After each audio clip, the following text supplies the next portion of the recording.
On va démarrer avec vous, Chloé. C'est vrai que les changements d'habitude, c'est pas forcément toujours évident à vivre pour nos animaux de compagnie. Exactement. Les chiens adorent la routine, c'est quelque chose qui les rassure énormément. À savoir que le chien, on ne peut pas lui dire aujourd'hui on va faire ci, on va faire ça. Donc quand le chien peut anticiper sa journée parce qu'il y a une routine, c'est quelque chose on lui apporte une sensation un peu de contrôle sur ce qui arrive et ça le rassure, donc ça lui fait énormément de bien. Quels sont les conseils généraux que vous pouvez donner à nos auditeurs pour faire en sorte justement que cette transition entre la période de vacances qui avait été précédée en plus par, pour beaucoup d'entre nous, une période de télétravail avec une forte présence à la maison, et puis aujourd'hui le retour au boulot se passe au mieux pour nos chiens?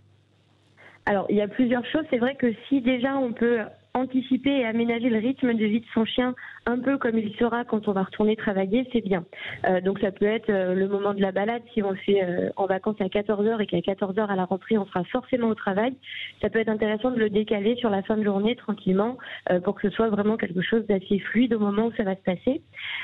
Donc ça c'est pour l'ensemble des événements du chien dans sa journée, c'est bien de l'anticiper comme ça. Après ce qui est important c'est de bien continuer de répondre aux besoins de son chien. Donc si en vacances on a le temps et qu'on promène son chien, on s'occupe de lui et que quand on travaille on n'a plus le temps et qu'on fait plus rien, ça va pas lui plaire bien évidemment. Donc faut quand même garder une certaine rigueur dans les balades, dans les occupations, etc. Et puis après un autre conseil qui est assez intéressant, c'est de bien positiver le fait qu'on parte.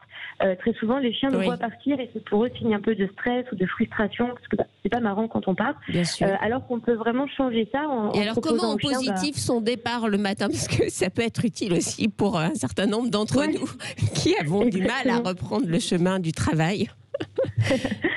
C'est clair. Alors pour du point de vue du chien, ce qui peut être bien, c'est vraiment au moment où on part de lui laisser le jouet qu'il aura jamais, mais qu'il aura que à ce moment-là. C'est le jouet qu'il adore.